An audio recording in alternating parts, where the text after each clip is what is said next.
This is Video's podcast. Now streaming Sherlock Holmes Scandal in Bohemia.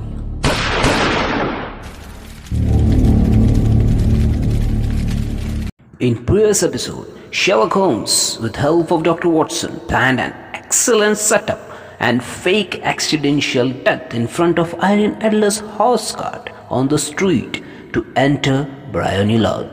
Slowly and solemnly, he was borne into BRIONY Lodge and laid it down the principal room, while I still observed the proceedings from my post by the window. The lamps had been lit, but the blinds had not been drawn, so that I could see Holmes as he lay upon the couch. I do not know whether he was seized with compassion at that moment for the part he was playing, but I know that I never felt more heartily ashamed of myself in the entire of my life than when I saw the beautiful creature against whom I was conspiring, all the grace and the kindliness with which he waited upon the injured man. And yet it would be the blackest treachery to Holmes to draw back now from the part which he had entrusted to me. I hardened my heart and took the smoke rocket from under my ulster. After all, I thought, we are not enjoying her, we are but preventing her from enjoying another. Holmes had sat upon the couch, and I saw him motion like a man who is in need of air. A maid rushed across and threw upon the window. At the same instant, I saw him raise his hand, and at the signal, I tossed my rocket into the room with a cry of "Fire! Fire! There is a fire here! There is a fire in the room!" The word was no sooner out of my mouth than the whole crowd of spectators, well dressed up and ill gentlemen, ostlers and servant maids, joined in the general shriek of "Fire! Fire! There is a fire in the room! There is a fire! Fire! Please help!" Thick clouds of smoke curled through the room and out at the open window. I caught a glimpse of rushing figures, and a moment later the voice of Holmes from within assuring them that it was a false alarm slipping through the shouting crowds. I made my way to the corner of the street, and in 10 minutes was rejoiced to find my friend's arm in mine. And to get away from the scene of uproar, he walked swiftly and in silence of some few moments until we had turned down one of quiet streets which leads toward Edgware Road. "You did it very nicely, Doctor," he remarked. "Nothing could have been better, and it's all right." "You have the photograph? Do you, Holmes?" "I know where it is." "And how did you find out?" "She showed me. I told you she would." "I'm still in the dark." "I do not wish to make a mystery," said he, laughing. The matter is perfectly simple. You, of course, saw that everyone in the street was an accomplice. They were all engaged for the evening." I guessed as much." "Then, when the row broke out, I had a little moist red paint in the palm of my hand. I rushed forward, fell down, clapped my hand to my face, and became a piteous spectacle. It is an old trick." "What? It is an old trick?" "Then they carried me in. She was bound to have me in. What else could she do, huh? And into her sitting room, which was the very room which I suspected.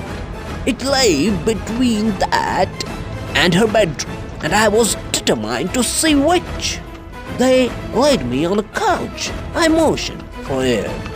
they were compelled to open the window. And you had your chance, Watson. How did that help you? It was all important. When a woman thinks that her house is on fire, her instinct is that wants to rescue the thing which she values the most. It is perfectly overpowering impulse, and I have more than once taken advantage of it. In the case of the Darlington substitution scandal, it was of use to me, and also in the Arnsworth Castle business. A married woman grabs her baby, an unmarried one reaches for a jewel box. That is what women do, Watson. Now, it was clear to me that Our Lady of the Day had nothing in the house more precious to her than what we are in quest of. She would rush to secure it. The alarm of fire was admirably done. The smoke and the shout were enough to shake nerves of stone. She responded beautifully.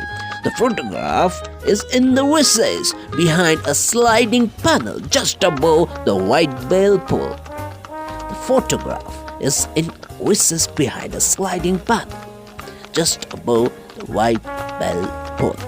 She was there in an instant, and I caught a glimpse of it as she half drew it out. When I cried out that it was a false alarm, she replaced it, glanced at the rocket, rushed from the room, and I have not seen her since.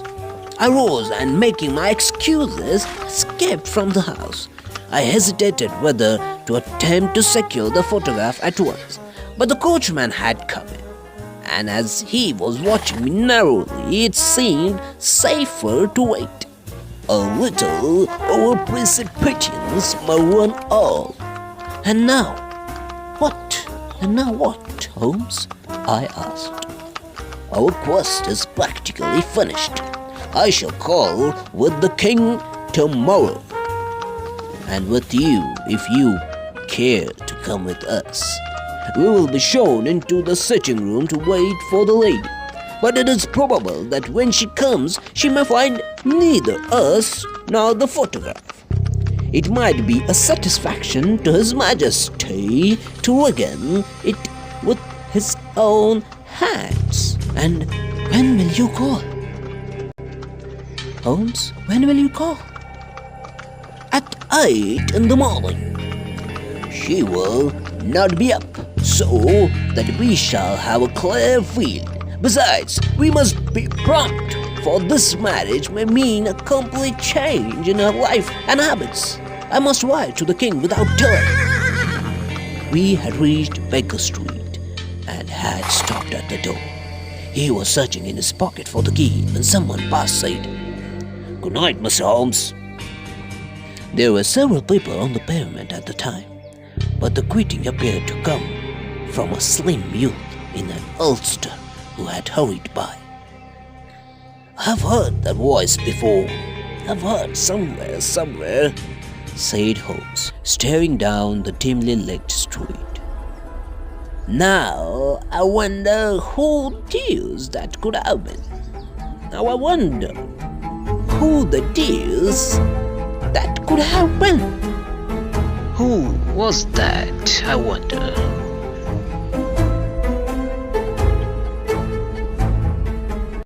Hi, this was episode 5th from Scandal in Bohemia. Next episode will drop coming Sunday. Till then, stay tuned and subscribe to Radio News Podcast on all podcast platforms. Make sure you place the review. Your reviews are really important.